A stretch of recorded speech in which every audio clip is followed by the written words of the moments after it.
Welcome to the Full Vantage Podcast. Happy 2025. Oh my gosh. It's here. I've been dreaming about 2025. Same. No, you haven't. Yeah. Do you dream?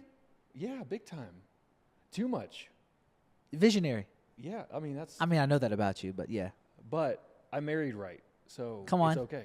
Yeah. She grounds you in the present and reminds you of your past. Right. So I'm thinking like, hey, this whole year, this is what it looks like. And she's like, okay, here's Tuesday. here's Hey, like, don't forget Monday at 2 p.m. because you've got to pick up the like, kids. you forgot to eat lunch today, dude. What are you talking about April for? Like, let's get through this week. What do you eat for lunch regularly? You eat the same thing every day. I mean, mostly Usually it's protein. breakfast. I mean, it's mostly A late carton of breakfast. eggs. I mean, have you seen I think it was 1992 documentary Beauty and the Beast? Yeah. And Sure. Gaston. Documentary? No. No one saw that. It wasn't a documentary, but go ahead. Gaston, he's like, every morning I eat 5 dozen eggs. You know, I used to laugh at that, but like I could eat a dozen eggs in the morning for sure. I think, yeah, like. You don't eat breakfast, 6. though. You kind of mix like lunch. late. I know. Yeah. I've seen it. Yeah. I seen It's it. disgusting. I'm just kidding. Just kidding. You're not disgusting. It's not. 6 no. to 12 eggs, some chicken sausage, and some hash browns, depending on how much. Are you going going to to keep that up into 2025? Or are you going to go vegan on us? No chance. There's just, I mean, unless I will say fasting like that, like the whole Daniel fast thing. It's basically being a vegan for a short stint of time. Sure. Which, not to encourage vegans, but read scripture and you'll see.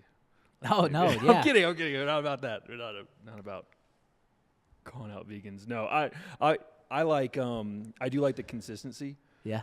of meals, only because I followed a guy, and I can't remember his name, but he talks about the creative energy that your stomach uses if you eat like weird stuff, and I got a weird stomach, so, and we're already off the rails. Hold on, your stomach doesn't have creative energy. No, like if you are eating something and if you're digesting something complex, it takes away from your capacity to use the fullness of your brain to do a task, and I feel that, and it might totally be psychosomatic.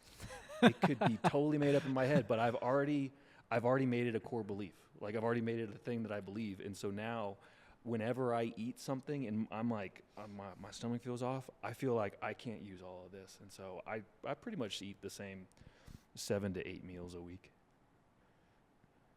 Kayla will throw in, like, some surprise stuff, once a week. But Yeah. we're pretty consistent. Yeah.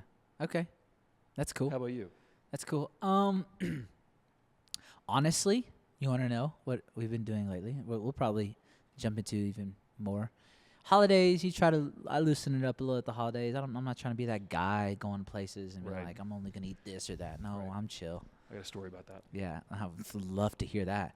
But I will say, going into and opening up 2025, I will probably be going more paleo. Yeah, I like the whole like Paleolithic type of thought around that. sure. It's easy, honestly. It's not that hard to do. Yep. And I get to eat mostly what I like. Right. And I feel like you get shredded Yeah. after just a few weeks of doing that. Yeah. I mean, there's 3 levers to pull with Pull them, diet. baby. There's quantity, which 'Kay. is the most painful for people. Okay. The quality of food, or the types of food that I'm allotting myself, and then timing. Those are like the three levers that you can really Mess pull. around with. And all diets are some variation of one or all 3. And what you're describing is probably a quality one, Sure. so that the other 2 can kind of flex. Oh, I'm not interested. that's exactly right. I'm not interested in bringing. I don't need was- less calories. Right. I was this person. I brought a scale to restaurants. I was a miserable. No, he did not. I was a miserable person to be around. You brought a I scale? brought a scale, and I would measure how much I was eating of certain things. And then, dude, at the peak, this is probably 2017. Miserable person to be around. I look back, and again, I saw a haircut from your wedding, and I was like, dang, that's Matthew. He chose that haircut. Yeah, dude. I made bad choices, man. Just But kidding. here's what you do. I just didn't recognize you. Here's what you do. You got to make like the worst choices to kind of test the relationship early. Yeah, You yeah, know? no. So I'm confident Kayla is like No. because that checks out. she like sat through No. Yeah. You don't find Gandalf beard right. and I mean the uneven haircuts. Like what was that? Yeah, I liked those actually. But here's I think things that are asymmetric are kind of fun. But the point is, you don't find out who somebody is if it's all bonus, if it's all amazing. You find out who Sure. somebody is through something difficult. Okay, you've had a few difficult cuts. Yeah. We're not stressed out about it. Yeah. But the fact that you brought a scale Oh yeah. to restaurants, what was your goal with that? Or called. What was your goal with I remember that? calling because I was tracking everything and I got into Why? this tracking fix because I had never really tracked the quantity of food, and you know there's probably good principles in all these things. The one principle I took away from actually tracking macros is that it is good to take inventory. Like it's just a good practice to be able to actually take an inventory of what is going in your gullet. And most people have never done that. Now you can take it to an extreme to where it's uncomfortable and nobody wants to be around you. Like, and I definitely did that for sure, like hands down. Yeah. Additionally, I used to like call and be like, "Hey, we just had breakfast there. I didn't ask what oil and or butter you used in your kitchen. Could you go and check with the chef?"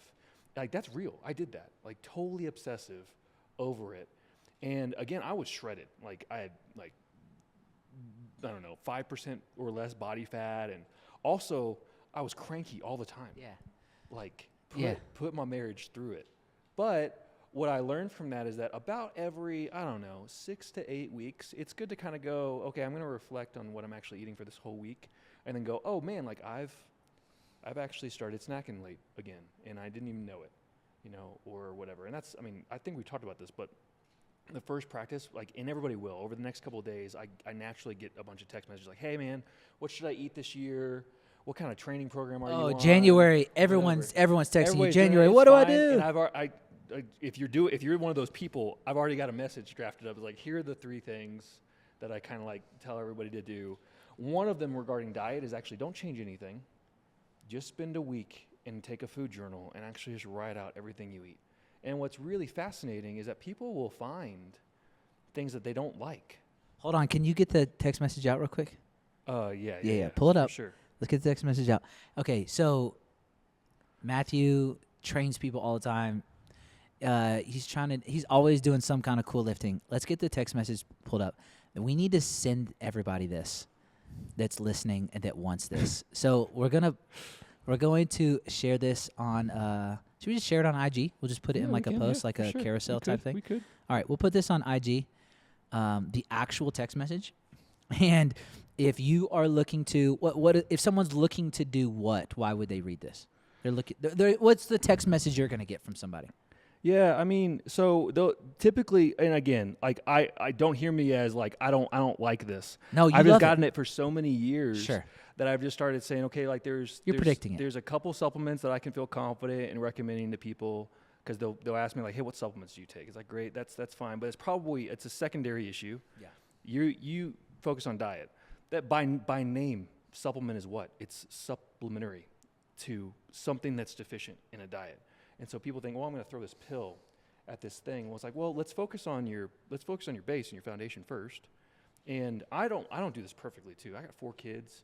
I know some things that are environmentally better for me that I can kind of win by default because of things that we don't keep in the house or things that my wife dude, and I both can't agree keep on. things in the house. Right. You keep a sheet of cookies in the house, guess what? I've got to get rid of them, but I'm not going to waste them. I'll eat the whole thing in one sitting. Right. You know, get that out of my face. I'm just And kidding. so Go ahead. There's like, you know, the first thing I'll have people do is they'll say, well, you know, what diet should I be on? I was like, well, the one that you can actually do consistently. Yeah. That's a pretty basic, probably kitschy answer. But the first thing to do is just actually take track and get into the practice of how I think about food and then what I eat every single week and then knowing what I could eat. Like, you should be able to tell me what you ate yesterday. And most people can't. Most people are like, oh, dude, like, what? There's no chance I could tell you everything I ate. It's like, well, but you should be Atomic able to. Cowboy, the DCA, was amazing. Okay, nice. It was amazing. For lunch, dinner, Erica's amazing. Homemade paleo turkey chili. Yeah, Pounds of it. it's great. No, I'm just kidding. Probably one bowl. But then there was a whole thing of cookies in the freezer. Right. And I thought everyone needed dessert. And I made them Yeah, because they were there. yeah, And it's not January yet. yeah. That's what I ate. Sorry. John Wellborn is a guy I love. I love to follow. I actually worked with him back at Train Heroic, and he had this wonderful thing. He talks about, like, don't be so disciplined that nobody wants to be your friend. Like, if your friend comes in town, and they want to hang out and they want to go and have a beer and you haven't seen them in 5 years, like, go have a beer. Yeah. But is that discipline? The stress of you trying to avoid this enjoyable thing that you and this friend used to do. And I use beer as an example because it's like mine. Like, I don't really drink beer. Typically, my wife and I will drink wine and tequila, and that's it. But I used to drink a lot of beer with certain friends. So when they come in, like, I have a beer with them. Like, So it's very social thing. Like, it's a ceremonial thing that's really enjoyable. And the stress of you having to execute self-discipline all of the time can actually be harmful. Like, versus saying, well, there's a couple select situations where I'm like, you know what, I'm gonna intentionally choose to not be disciplined as a celebratory mechanism or a communal mechanism or a ceremonial mechanism to make this better for both I can't think of a parties. better word, but something you're disciplined to means that you own it. Yeah. If it owns you, you serve it. It's Yeah. not serving you. I would say that's not discipline. I would say that you're serving it. Sure. And that you are, slave's the wrong word, but you're subject to it. Yeah. It owns you. And that's not, I would say that that's not discipline. I would say Right. that that's super, I think because disciplines are healthy in most aspects. But in this way, that's not healthy. Yeah. Because you've got to be able to have flexibility in life. 1,000%. Like, I mean, in a life of, and that's why I can't even think Goggins. Like, like I'm into the Goggins. I'm into the Jocko Willicks. I love the intensity. We just need people yelling at us. I think that men need to be called to a level and a standard, and we should talk about standards. We should talk about pillars of your life. We should talk about values, all those things. Those are necessary. But if you make discipline an idol and then you make it to where it ruins all of these other things, like, it's not beneficial. Discipline is, like, I love your language. It's like, it's something that makes it to where you can serve others better. Like, I'm going to discipline myself in all of these categories. I'm going to wake up. I don't like waking up early. I freaking hate it. I hate it. I will always hate it. I will. I do not like it. I would rather sleep, even just another hour. I do not like waking up early. But the reward and the feeling, and then me being able to go, oh, I'm actually aligned with the person I want to be today, so that I might do other things, is the most yummy feeling that you could possibly feel the rest of the day. Ooh, yummy. It's just yummy. What a word. It is. Me going, I know. YUMMY, is that how you spell yummy? It is. It's delicious. And it's one of those things where you go, like, my wife and I, we woke up this morning at 5:30 and we worked out before everybody else is awake. We talked about, some worship music. We talked about, what God kind of spoke to us in our dreams. We talked about, like, the next week and what we're excited for and what we need help with. And, like, dude, like, between the hours of 5:30 and then 7, we were like it's like we had a day. And that takes discipline, and that's only achieved in doing things you don't want to do, and the things I would prefer I didn't do. And I know when we did it, and now I feel like the day is already a W. Like, no matter what happens, and everybody needs those things. Everybody needs the things that they go, I'd rather not, but I know I ought to. Not feel like an obligation to. But Oh, your boy says that all the time. That's a Mike Adalis, but he says no shoulding. That's his favorite thing. No, I want to, or I ought to is a little bit better, because I know what the outcome is. Yeah. versus, oh, I should feel it's an obligatory Sure. thing. It's like, same in regards to like generosity. It's like, well, I know I should give. Like, no. You should be elated at the opportunity of the fact that you have the capacity or the proclivity or the ability to give to somebody else. And if you're not excited about it, don't do it. So, anyways. Okay, back to the text message. Oh, gosh, dude, I'm trying to find it. You don't have it. No, I do. No, you just said it on. He's got it. There are work in progress He's parts. got it. But I know I talk about 3 things. I know I talk about some guys I love to follow for regards to training programs, because people can pay me to do a training program for them. I go through a process. Oh, that's a long text message. That's why it's a draft. Right. Have I ever gotten that text message before? I probably talked to you about Marcus Philly. I probably talked to you. Have I ever texted you and you've sent me this? Yes, I've sent this to the vast majority of people, and I said, hey, if you want more.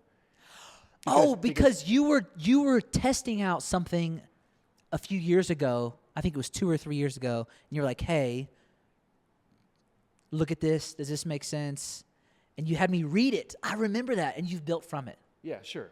You're the king of that, building from things. And so, like, This is there's phenomenal. like 3 categories. It's like there's Hold on. Describe the person that texts you first. Yeah, and they're trying to. It's all great motive.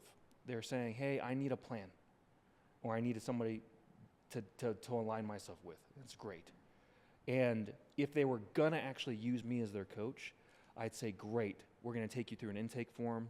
We're gonna talk about a whole lot of things. I'm gonna ask you a ton of questions. That takes a lot of time, because then to craft, the questions and the responses, and actually go like, well, that's a weak response. Like, tell me really, like, do you know what you eat? What are you taking right now? What's like history of family illness? What's like your actual time commitment that you want to spend thinking about this? Are you doing it with anybody? What equipment do you have access to? What's your history with working out? All those are really complicated questions that people need to be thoughtful about. Most people, though, if they get onto a plan through somebody like a Marcus Philly, is probably my favorite. I do love all of the functional bodybuilding and stuff. I think it's going to cover most everybody's bases in strength and conditioning. Mm-hmm. You'll get your heart rate up. You'll do strength training, which everybody on the planet needs to be doing to build bone density and just confidence and being able to lift things that we should be able to lift as humans. And then in regards to diet, like, I don't really have strong suggestions other than that people do that week inventory every couple months, and they write down what they're eating, and then they use a application like MacroStacks or MyFitnessPal, and they say, hey, which category do you want to be in? Do you want to be in the fasting group, and that's the time? Do you want to be in like the paleo or carnivore group, where he's like, I'm just going to focus on quality of food, or am I going to be in the tracking group? You can do all 3 too. Oh, the first 2, I'm in. Right. Tracking, I'm out. Right, exactly. Everybody's a little bit different. And most people don't reflect on, like, it's okay to say, I hate tracking. Like, it's like, it's okay to say, I don't want to be that person. Great. Here's the other 2 levers. It's just that simple. It's like, okay, because you don't want to track, you need to know I have an endless supply of food that I can eat as long as it's quality and it's eaten in these kind of hours or whatever. And that's a good way to think about just diets that you select, is to go, well, what's my personality type? I also hate the word diet. I like having lifestyles that I can live 90% of the time around. Yeah. Based off of the way that I want to live life. Yeah. I actually want to do this real quick because the etymology of the word diet is really fascinating. I mean, diet, right? Super easy word to spell. Really? It's actually, it's not, it was never meant to just be lame concept that people have to. Also, they're complicated, man. People come up with the craziest diets. And people are trying to make a ton of money on it. Before, like, as you look up the word diet. Okay, hold up. You got to finish the text message. And finish. Okay, so the person that is this person. Okay. Also, we're going to play a game. All right. If somebody wants. Back to January of last year. That's fine. Yeah, that's fine. If somebody. You do that and listen at the same time. If somebody wants this text message, I think they should, one, we'll put it on Instagram, so Vantage Podcast on IG. 2, we have to. Okay. We're gonna put. We're also gonna put Matt Science's handle, right? It's Matt Science, right? Mm-hmm. At Matt Science.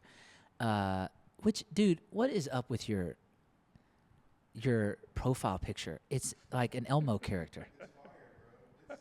It's an Elmo character. Okay, anyways. I have a story about that. Okay, yeah, of course you do. Yes, Matt Science got his name because he's a storyteller, everyone. Just so we're clear. Okay, I got to finish this thought. I think this could be really fun for you and for me and for us. We're going to put his handle in everything over the next 2 weeks because we're going to have we're probably going to do another episode because this is going to take a while because we're going to elaborate on some things. But what I want to do is if you want this text message and you'd like to maybe ask him a question or a thought, DM him FVP. Yeah. At Matt Science, FVP. Let's see what happens. Because professional coach trained hundreds, if not thousands of people, and not just in the casual sense, but like professional athletes come to Matthew and they look for his guidance and support as a coach. So this could be really fun because he's been thinking about doing this more always. Let me tell you something. This man is never not thinking about coaching somebody. Oh, that's really kind. So he's always trying to coach, be in someone's life.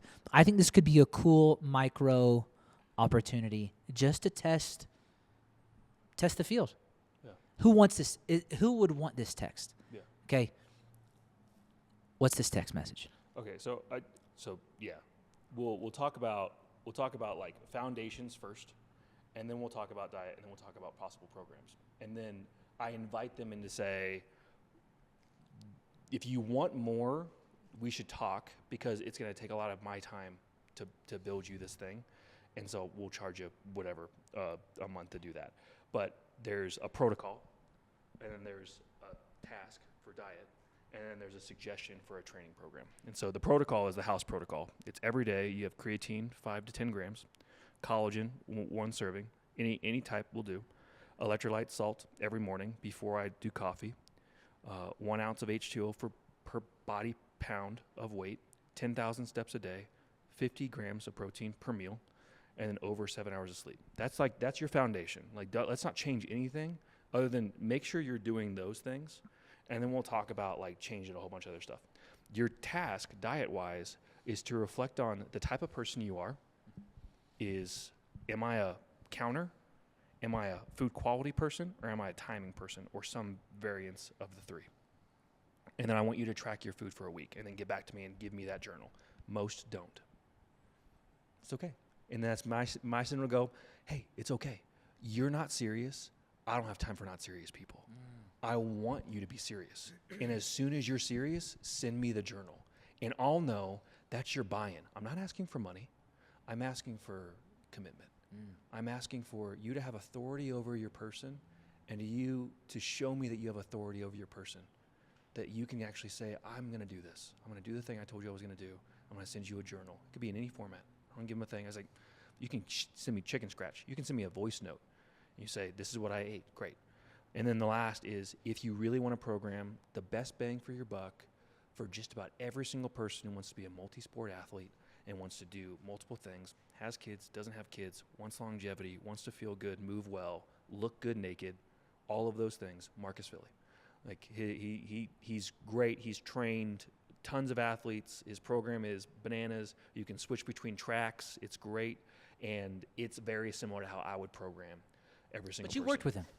I didn't work with him. I've worked adjacent to him. I got you. So followed a program for a long time. Sure. Studied under the same coaches that he did. He's an OPEX guy. He's a ex-CrossFitter, recovering CrossFitter. Yeah. Same with you. And so that's kind of the thing. So, okay. So yeah, the foundational. Those are the foundational things. Every week we'll try to get in for 3 strength sessions. And then no is a very short list. No sugar, refined carbs, and alcohol, just to get a baseline. And that's just, hey, can you do that? Are you actually open to the idea of, hey, not all sugar is good? Refined carbs, not always awesome. until we get a baseline for your diet, and then also alcohol. Like, what's your relationship with alcohol?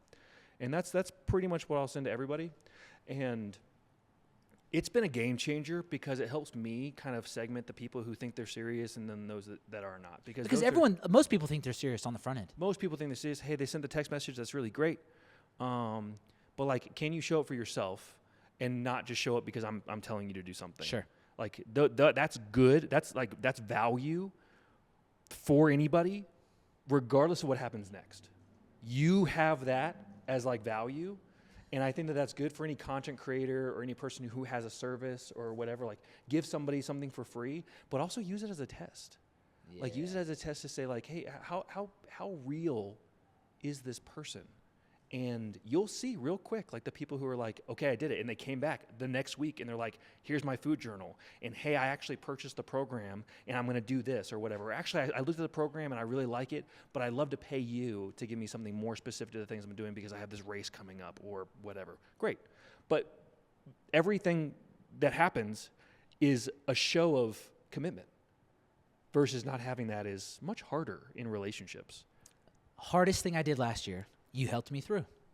Hardest thing I did. Hardest thing I've ever done physically.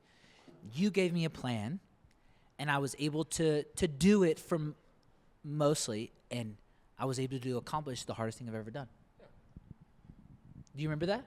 Yeah. Speed goat. Yeah.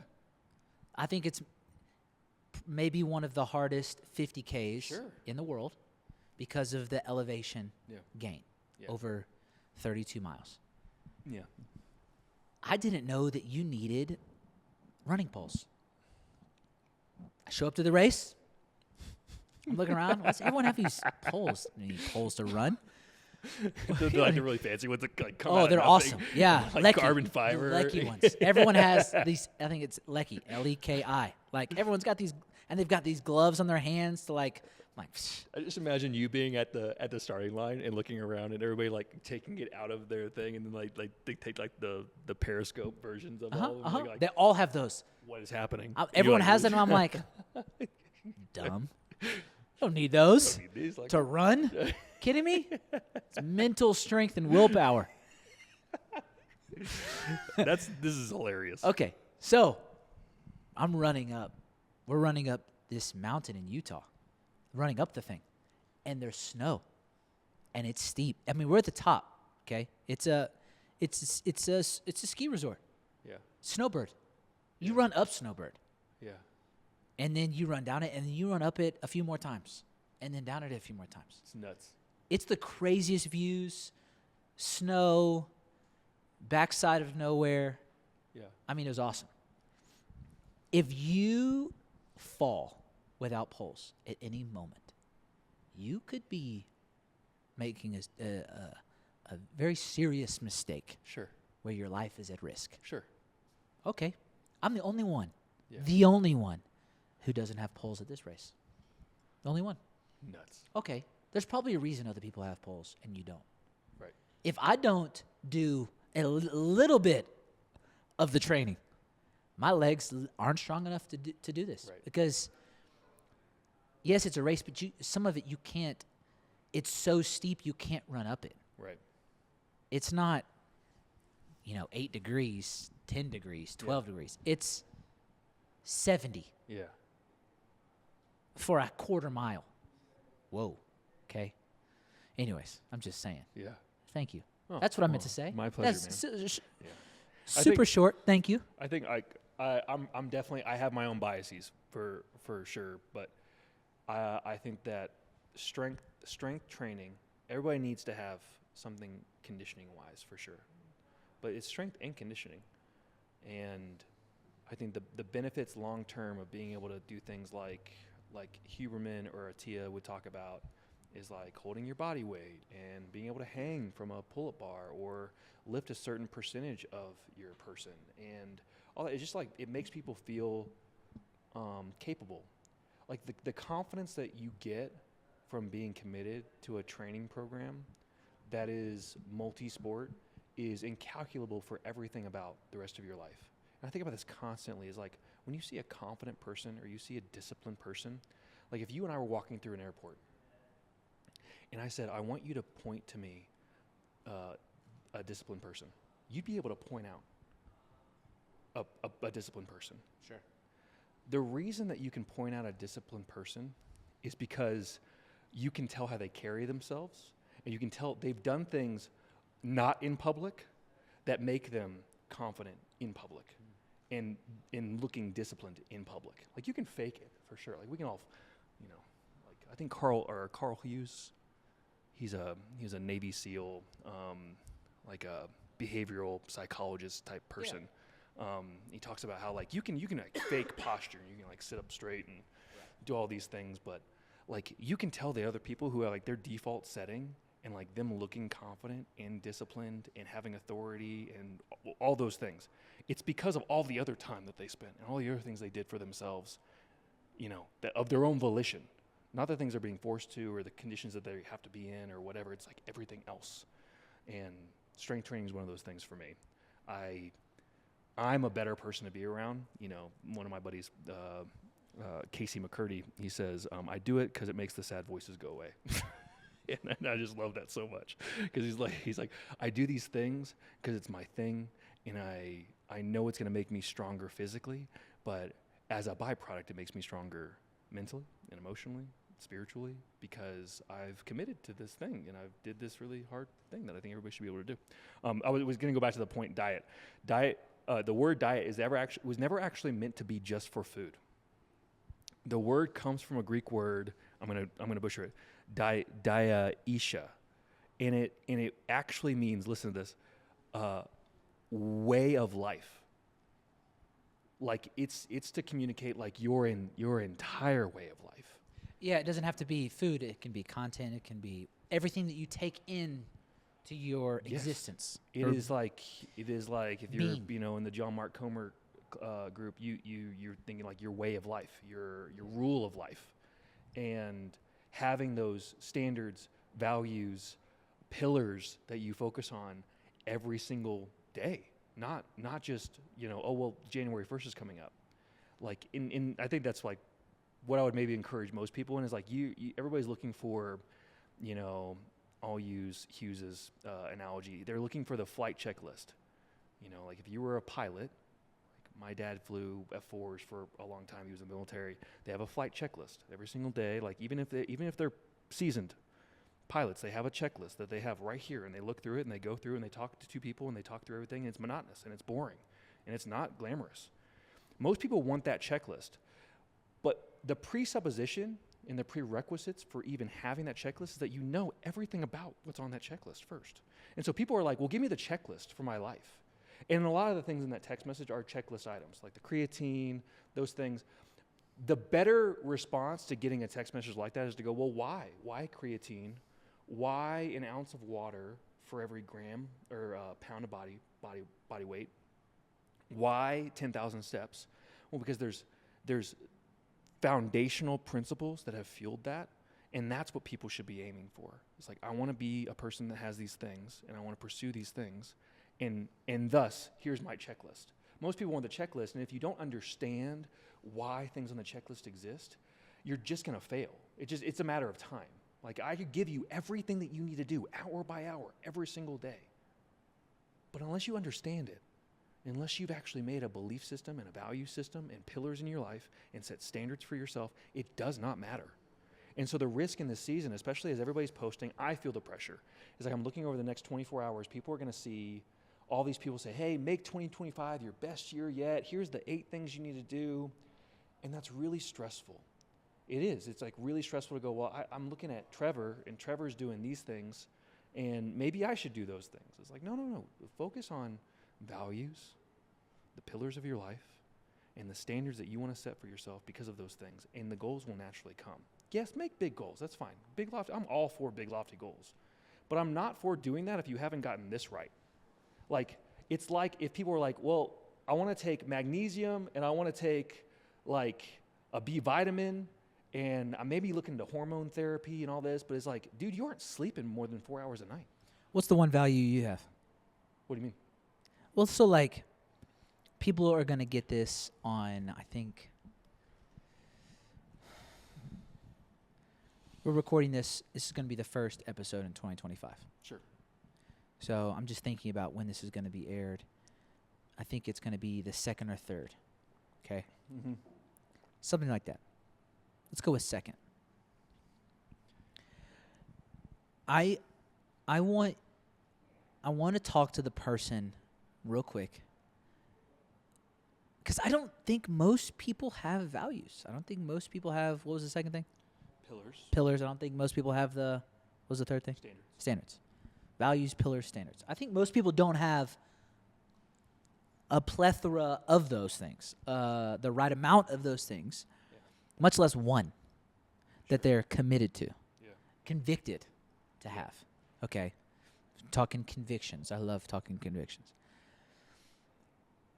What's the one value that you have that keeps you going no matter what? Yeah. We have 5, and so it's hard to say one. Sure, I know, but what was the first one? Because I bet you had one before you had 5. Or did you have all 5 at once? I'm curious. Really great question. And I have to thank Kayla for a lot of this, because we wrestled for a long time, and I read a bunch of books. One in particular was super surprising to me and helped me in a way that I didn't anticipate, because I bought it as a novelty book. I didn't buy it as like an actual like help me book. And it's I forgot his name, but the book is called Hobbit Virtues, and it's a guy who studied Tolkien, and he went through and he wrote a virtue book or a values book that were represented through the Hobbit lifestyle in Lord of the Rings.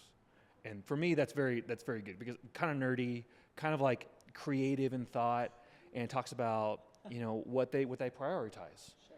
And they list a couple of options for people and those that are looking for like how to create their own family values or their own personal values.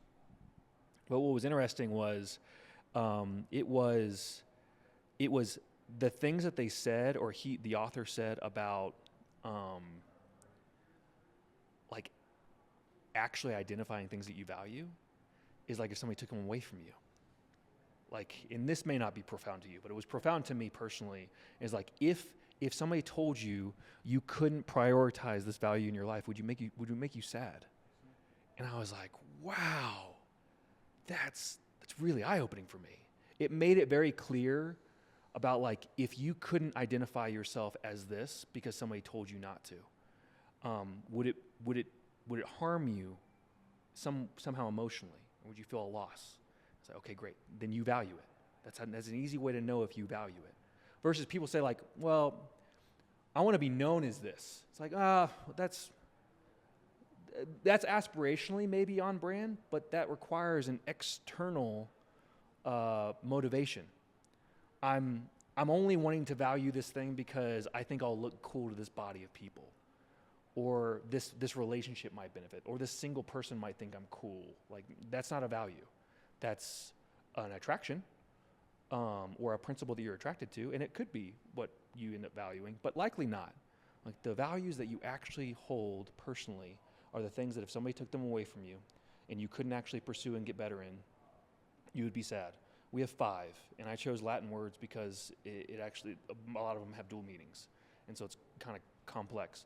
But we wrestled with these for 2 years. We talked, does this fit? Is this actually us? And it's caritas, which is generosity and compassion. It's virtus, which is virtue and strength. It's fides, which is faith and belief. It's miris, which is wonder and curiosity. And, oh my gosh.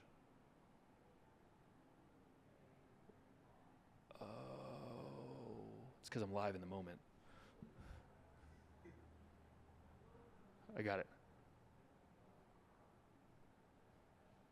Fides, miris, virtus. Oh, festivitas. That's the last one we added. We added it this past year, and we festivitas means festivity and frivolity, and those are the 5 Slaughter family values, and we love those because it means that when we go and do things inside of each pillar that we'll likely get to, we go, hey, well, does this actually align with our values? Do we value this thing? And this is like something that we want to pour our time, energy, resources, rhythms, relationships into. It's like, oh yeah, that checks out. And we're a festivus people. We like festivity. We like frivolity. We're humorous, and we love to host. We strive to be generous and compassionate. We strive to be curious and live a life of wonder and not be judgmental. Is to say, like, hey, like, how can I be kind of wondered by this and curious about this? We want to be people of faith and then people of strength. Those are our 5. But our motto is multa danda. We've talked about that before. Is like, we have much to give. And I love that because it kind of gives permission and acts as a litmus test for everything that we choose to do in our life. We have much to give. Well, because we have much to give, we need to operate in a disciplined manner so that we are able to give things away. We have much to give. When you think that you don't have enough, you're false. That's not true. You have plenty to give because God has given you one. We have much to give. We have much to give away. We have a moral imperative to give our life away. And that's a phrase, like, if all my kids were going to remember one thing, it'd be like, that would be like that thing, and they'd probably have a great life. It's like, hey, like, you do everything so that you can give it away. And if you do that, you're going to be just fine. And I'm confident about that. And everything about these are scriptural. It took us a long time, and we gave ourselves permission to think about all these things for a really long time and to meditate on them, because we were actually doing our will about 3 or 4 years ago. We had never really done it like intentionally. We're just like, I think it'll all get figured out. That is not how wills work. You need to have a will. And when you start to reflect on like what you're going to actually give away and, you know, the things about your life that you need to identify where they're going to go, it starts to make you think and reflect, you know. Same guy, Hughes, the Navy SEAL behavioral guy, talks about one of the practices that he gives to his clients is he will use an application. He'll have AI make them really old, like 90s old. Like, you look like you're about to die old. And he'll have you go and make this photo. And then he'll have you print it out and put it in like 20 places around your house for about a month. And it does exactly what the diet thing does. It says, I'm going to take inventory of the things that don't really matter. And I'm going to make it to where the 90-year-old version of me and my family is going to benefit greatly from the decisions I make today. And that is like, that's nuts. Like, thinking about death is super morbid, but it's one of the most profoundly impactful exercises we can do on a rhythmic basis. It's so helpful. Yeah. You're going to die, man. Most of the Stoics actually helped us like grasp that as well. Sure. Like Stoicism and much of the men of faith in the Bible. I think humans, a really healthy thing for any human to do is to actually think about like, oh, there's an end to me. There's an end. Yeah. Because that helps you understand. Like, I actually had this conversation the other day on the street with somebody, just walking, and just sparked up a conversation with someone that was a little bit older, and they were asking me some questions, and I started asking them some questions. And it was a really good conversation. It wasn't random. Well, it was random, but it wasn't. The conversation didn't feel like it was just random ideas or thoughts. It felt like this person had been wrestling with, well, now that I'm older, I don't know what to do with my life.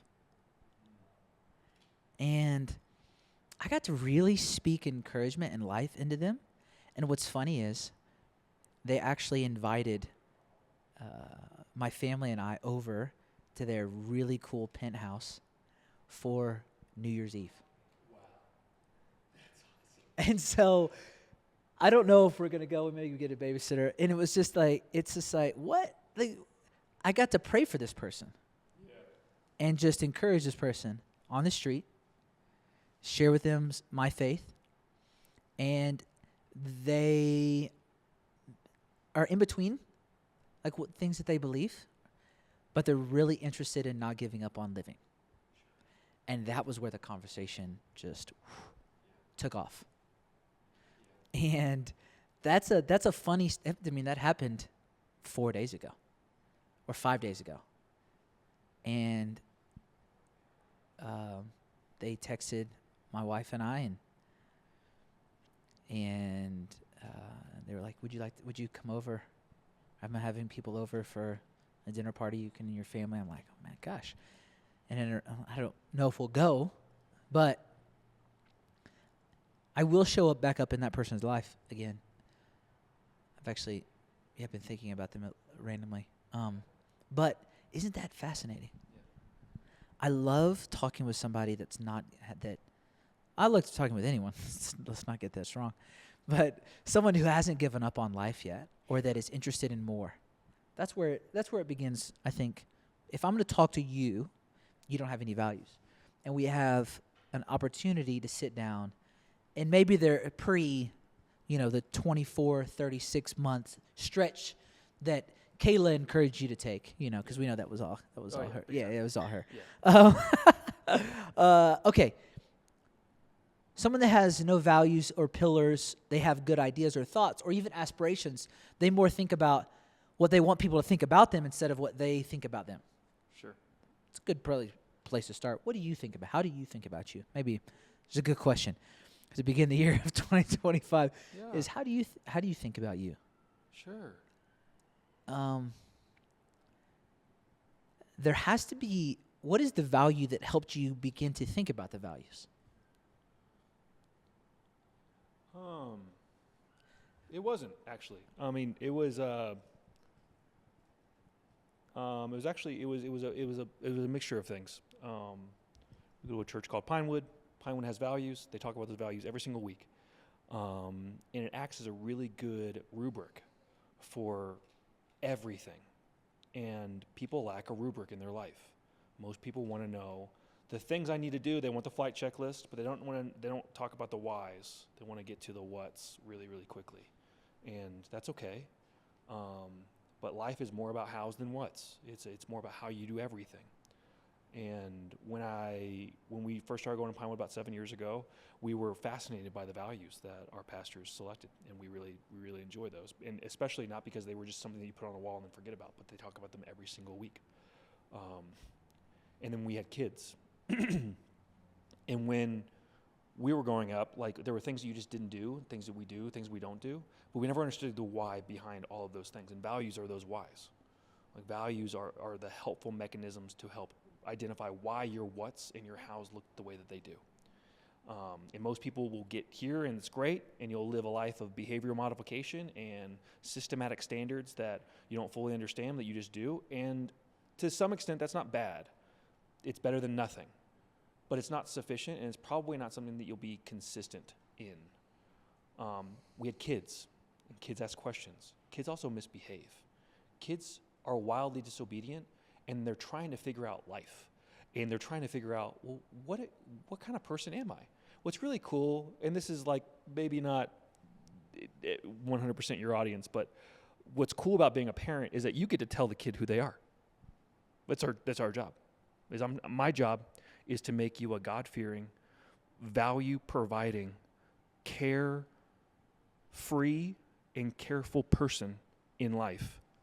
And I'm going to do everything in my power to instill in you everything I believe that you are, so that when you leave, you have some kind of narrative that you can tell yourself over and over again. Like, and when I started talking to the kids and hearing their questions, we didn't have sufficient answers for us. We had sufficient answers from like a very spiritual perspective. We had a very good response for most of the things they're asking, for, like how God has designed the world. But then, like, you lose levels. And you're like, okay, God says this, but like, what does that mean for slaughters? Like, well, this is how slaughters believe and posture themselves to execute on all that God has designed and commanded. And that's by way of values. And everybody needs to have the values, because what values are, they're a reflection of your unique response to how God is designed. Like, everybody's not going to be the same. Like, our values in our families are not going to be the same. They might be similar. We might share some. But everybody is made uniquely different. And, like, for instance, like, Festivitas is one of our values. Throwing parties, hosting events, having people over. We love it. if that was like, there's like 9 people right now I can name. Like, if that is not one of their values. The thought of people coming over to their home constantly makes them very upset. It makes them anxious, and that's okay. They might value something else, and their service to other people looks differently, and that's okay. But you need to have something by way of values that helps people hearken back to why we do things. Because it's not enough to say, Dax, my oldest, we don't do that. Because eventually they're going to ask why. Like, well, why? Is because we value this. And this is in direct opposition or is incompatible with this value that we have. Well, why do we have this value? Well, because God said this. And slaughters do this. And this is why we value it. This is our particular flavor of how we execute this particular principle. Right? Mm-hmm. And I think the thing that, to answer your question, the thing that actually helped was seeing how well it's happened at our church, and then also seeing how our kids are starting to ask more and more questions. And so we talk about like our values at the dinner table, and we'll bring it up and we'll say, how did you act out? How did you experience this value today? I'm thinking about this. Radically different versus like, what was your favorite part of the day? Not a bad question. It's not specific to building a human. You know, like, versus like, I want them growing up with my voice in their head, because no matter what, it's going to happen. When they get hard on themselves or they'll be down on themselves, they'll think of my voice. They'll think of what I said. And I'd rather them go, well, Dad always talked about these 5 things. And they never really failed him. And they were unique to us. So they can kind of take and make their own. Maybe they'll add values. Maybe they'll take some away because they don't like hosting parties or whatever. That's fine. But the thing that actually caused us to make them was to have better conversations that were rooted in things that weren't just yeses and nos. Last thing I'll say is we have all been this parent too. It's like we say, we don't do that because I said so. And yes, that's okay. Like, there's just some times as a parent where you look at your kids, you're like, I don't have time to explain to you why you don't need to run in the street. Just get out of the street. There's cars coming, man. I don't have to explain to you every single thing that I tell you to do. I trust that I know better in some capacity. But I did want to give them better answers to all those things, and that was another reason that kind of fueled our pursuit of value creation, and then to know how we kind of use them as lenses in those pillars of life, and then actually make standards for our life. And that's better than goals. Do you want better answers to the questions you actually have? That's what I hear you saying a lot. And I think people can actually do that for themselves. The older we get, is actually we can pursue a better answer. Yeah. We can pursue that. But dude, most people do not have somebody, I don't know this to be true. I don't want to put most. Many people don't have somebody that has put value in their life, that has added value to them at a young age consistently. Many people have not had that. Sure. Like, you mean like they didn't have parents? Like that. Or that were that intentional. Sure. Maybe they had a great parent. Maybe they had amazing parents. And they did instill some values in them, but they didn't do it as practical as you've done it, or maybe they don't understand it, or they didn't like the values. I don't know. Sure. I'm just saying that's not as you're living quite differently than I think many parents do. Sure. Okay. So how does somebody get value added to them? Meaning, someone's listening to this, second or third day, 2025. I think if they really want to see a change happen in their life, one of the best ways for them to see a change is to change how they see themselves. Yeah, sure. Definitely. Do you value yourself enough to see a different future for yourself? Or to see who you can become? Sure. That is of immense value, because you are valuable. Right. So you'll do things that a valuable person does.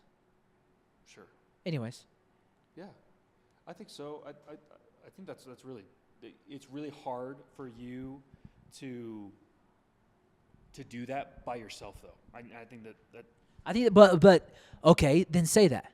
I think that's an amazing thing to say. yeah. I agree with you. It's hard to do by yourself. So who do you have in your life that helps you understand your worth, Yeah. your value? Sure. That's good. I think that there's for a person who might be listening and might go, I don't even know how to get myself in a place to where I feel like I can provide value.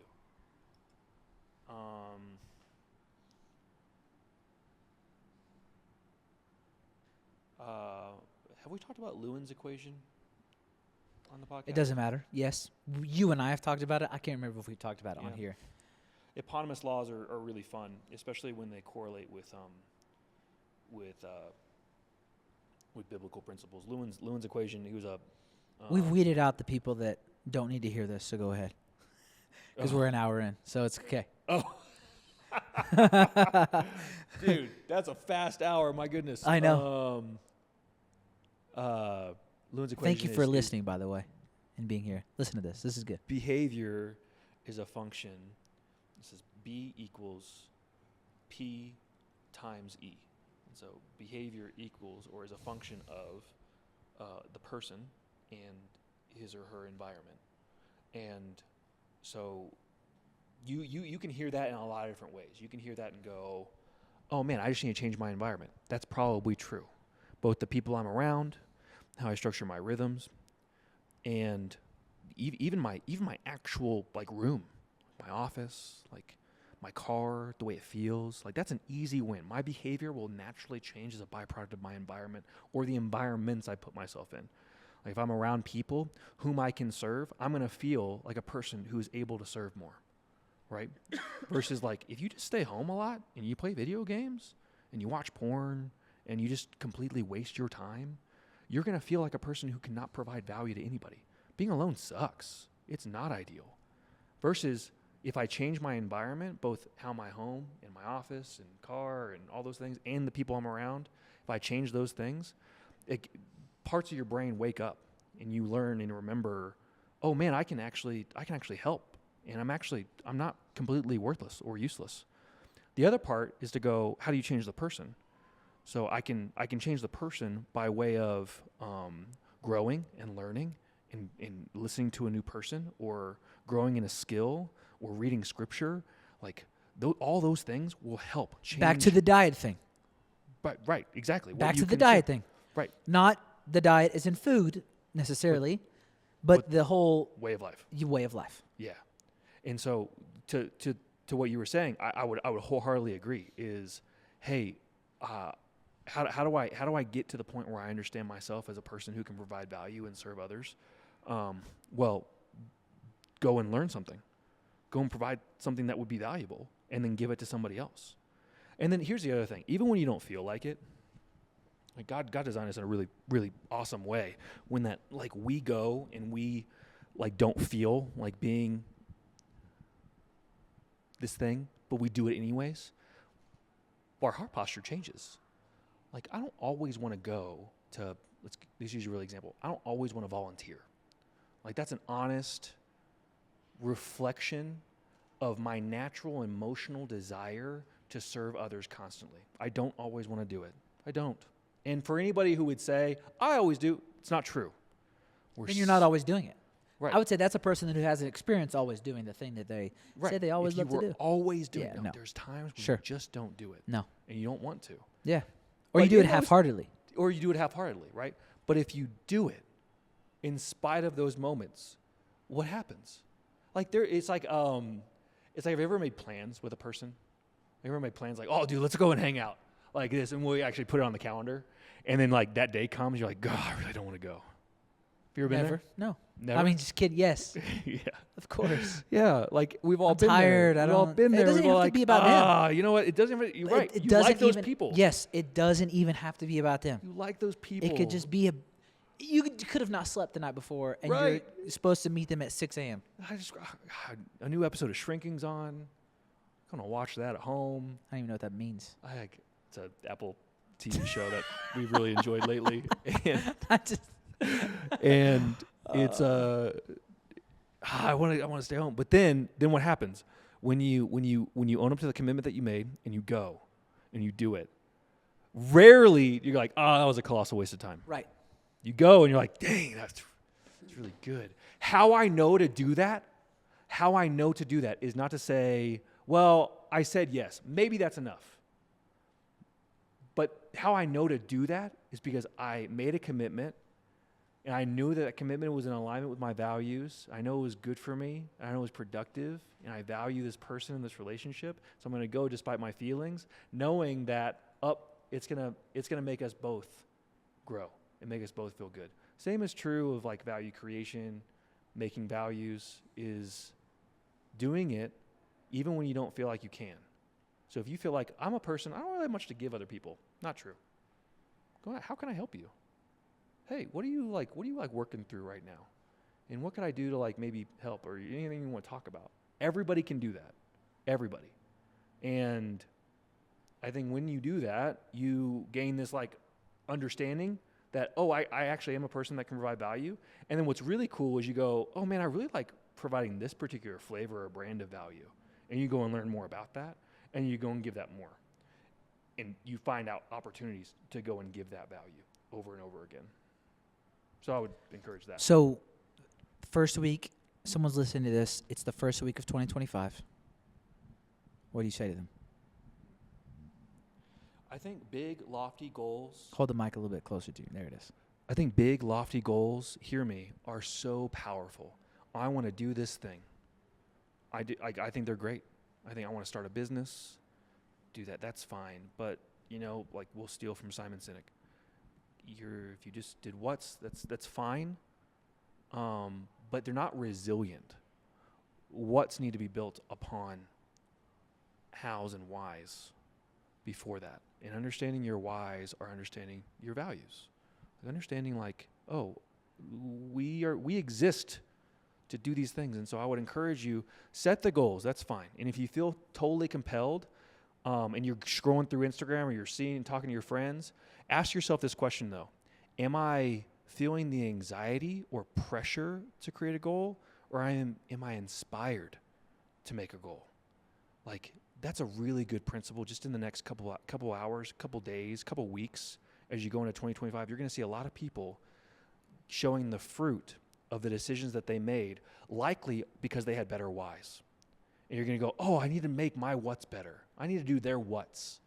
Their thing that they're doing, their project that they're doing, their business that they're starting, their training program that they're doing, their diet that they chose. Like, no. Maybe you could do that. But I would encourage more to go, what are the values of my person and my family? Where are the pillars that I want to focus on? Basically, my rhythms, how I use my time, my relationships, who I spend my time with, my resources, how I want to spend or not spend my money, and everything that God's given me. And then my roles, those 4. Big alliteration person. But those 4, everybody could reflect on, and it's going to help them. What are all the roles that you have? List them. I'm a dad. I'm a designer. I'm a pastor. I'm a husband. I'm a coach. And I want to grow in those roles. Which roles am I going to prioritize so I can gain skills or value ideas in those things? What are my rhythms? Do we like our rhythms? Do we like how much we're doing X, Y, Z thing? Do we like the people that we're hanging out with? We talked about this the other day. It's like, most of the things that you're stepping into the new year are actually not adding. Most of you know what you ought to be doing. Most of us know, like, I probably shouldn't do these things. Right. The hardest thing is to remove people, places, and things from your life. It's just harder. But that's what yes is. Me saying yes to you means that we said no to something else. We said no, or we had to shift something else around. And that is all way easier when I have values to help make my yeses more confident yeses and my no's more confident no's. Or else you'll kind of be wishy-washy. You're like, oh, we've been friends for a long time. I guess we'll just keep them. Like, no, there's not enough time. And I think having somebody start their year and go, I'm going to focus on making the things that I value. I'm going to focus on those pillars that we talked about, and then that will help produce standards, the what's. Most people start and go like, well, I just want to do these things. I want to work out X amount of times. I want to be this body weight, and great, you can do that. But why? Why did you decide those numbers? How are they fueled? And having the values and pillars will help support standards, as opposed to just going through and getting a checklist of standards that you want to uphold. And again, great, but it's not going to last. At least I say that not as like doom and gloom, but don't you want to make them more resilient? Make them more resilient by way of defining who you are, and that would produce better standards. Because then it makes it easier. Like even when we go back to Lewin's equation, well, because we value these things, because we're focusing on these pillars, our environment needs to look like this. Like we did that this week. My wife and I looked around and we go, dude, our house in some ways is not engineered in such a way that produces the fruit that we want. There are some relationships that prevent us from doing the things that we did. And it makes it like night and day difference. Just going, this feels bad, or this person was doing that. And I think, like, again, as people go into the new year, I say this, I'm honestly preaching to myself, but like looking around and going, man, everybody's doing a lot of stuff. They're starting new things, starting new programs. I bet that's like the thing. You know, it's like, no, it's probably not. And Aaron, you're going to feel the pressure of that. I feel the pressure of that, looking around and going like, oh, man, everybody's doing a lot. I would, if you're a person that gets anxious because of that, you don't get inspired from that, and there's a very distinct difference. If you don't feel a great sense of enjoyment out of seeing other people succeed, you should not go to a place in a repository where you're seeing nothing but people succeed. You shouldn't do that. It's a bad place to live your time. It just is. But if you do, and if that is you, you're like, seeing people create stuff and start stuff is super inspiring to me, then great. You stay. And you do that, and it's one of your fueling mechanisms, part of your diet, that will help you make decisions. Awesome. But if not, maybe put the phone down. And I'd focus on getting a practice of all these other things. Last thing I'll say is these moments, like New Year, they come around, they hit me like a ton of bricks, just like birthdays do. It's like, dude, am I doing enough? Have I become all that God wants me to be? I get so weird. My wife looks at me I can see her off camera right now, and I look at her every single time. She goes, you're getting weird around the New Year again. You're getting weird around your birthday again. And it reminded me of an analogy. Maybe this will hit you or not. Have you and Erica never like not dated for a while? Like you've like not gone on dates consistently for a while? Oh, sure, yeah. And then you go on a date or a vacation, and that vacation isn't good? Not necessarily a vacation, but sure. And then we went on a date, and I was like, man, that wasn't. Dude, that it's good. not. Sure, That's not it. It's not yeah. it. Yeah. And so Yeah. I feel like that's how some. There's almost too much to say and to do on the date that you can't do or say it all, and it's like, man, right. we may have to do this 3 or 4 more times consistently before we get to the place where it's like, oh, like we're having a blast. It's not that we're not having fun, but I know what you're saying, because there's almost too much to be done in this one moment. Right. Yeah. Because you lost the practice of doing the thing rhythmically that you know you should be doing. And so a lot of people, when they get to this new year, they feel the pressure to do a year's worth of goal setting, and a year's worth of planning, and a year's worth of reflection, and a year's worth of deep meditation on promises and persons and all. And you didn't do it all year. And that's why you felt the pressure. And so the better thing to do is go, hey, maybe this is for you based on personality type. If you're the kind of person who likes looking and you're inspired by that, and you like goal setting, it's going to be life-giving for you, that's fine, then do it. But if you're the person who's like, I've done this the last few years, and like, you know, by the second Friday, I think is what they say, of like January, most goals are like gone. Sure. And you've experienced that over and over again, I'd maybe encourage you to lift the burden of the new year and all of the goal setting that you should be doing, and just go, actually, I'm just going to commit to monthly reflections where I kind of just evaluate and I do an inventory, and that's my win. is I'm just going to set in my calendar, I'm going to set meetings at the end of every month, and I'm just going to reflect back and go, how did this month go? Almost like a little mini New Year's every single time. And you get 12 of those and kind of lift the burden because it's just arbitrary. Time wasn't even really a thing until like maybe 1,000 years ago where people tracked years the exact way that we do. And so January it feels like a big start, but it could be anything for you. Your new year could be July. I love that. Like, I'm a huge proponent of that. Right? Huge proponent on don't let your calendar determine when you start and stop things. Yeah. Also, something huge, and we're going to wrap this up here in a second. And we're probably going to need to have a part B if that's okay, if we have some time, just for next week, and we'll promote that. But because I think we need to have a second Friday quit day conversation. Yeah, that's what I want to have. That, but if that's okay with Kayla, yeah, of course. We'll ask her in a second. Here's the thing. Here's the thing. If you're going to do all of these things, you still have the same amount of time you had. So you're gonna have to stop doing all of these things. Yeah. Yeah. So before you start anything, you should probably clean out the things that you shouldn't be doing. Yeah. And I love it's an older book now. I think it may be 10 years old or 7 years old. I don't know. It's called Essentialism. Oh, yeah. Greg McCowan or something like that. Phenomenal concept of doing the essential things and stop doing the things that aren't that. Sure. So let's do it. That's great. Let's do it. We'll bring this part A to a close, and join us next Friday for Quit Day. Quit day. And we're going to talk about quitting. So let's bring this to a close. Thank you for joining us on FVP, first one of 2025. I love having conversations with this man. Find a friend like him. We only try to model what we would do if we didn't have mics. This is what we would do if we didn't have mics. And this man is the man, one of two, that made me do this podcast. So it's his fault. Hopefully people know that this happened because I said there were so many conversations that you and I had where we'd ask questions and I was like, dude, I wish I got that soundbite. Sure. And that's what we're doing. So that's what we do. So we're just doing something we would already do.